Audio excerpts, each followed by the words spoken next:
I hear most of the time that the scales have fallen from our eyes when we are awoken to Jesus Christ. And as we can read now, that's taken out of context. It wasn't that the scales fell from his eyes, it was that Jesus Christ from the sky called Saul's name directly and told him exactly who he was. So let's not look for signs and wonders.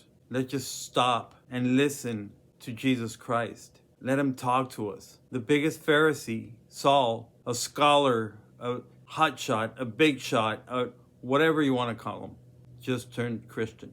That's a big deal. Acts 9, verse 19. And when he had received meat, he was strengthened.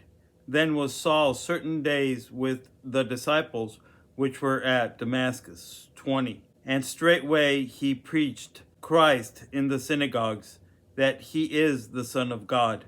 21.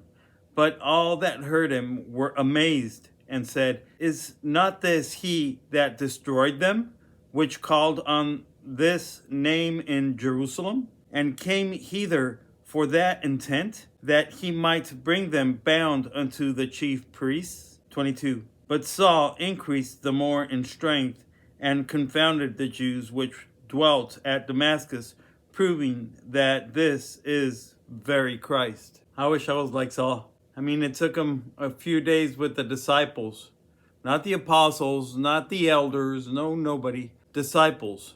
A few days with the disciples, and he went to the synagogues and started preaching Jesus Christ. And the amazing thing is that people recognized him and were amazed, it says, that he who was killing and imprisoning Christians is now preaching about him and for Christ. I have to add one more thing.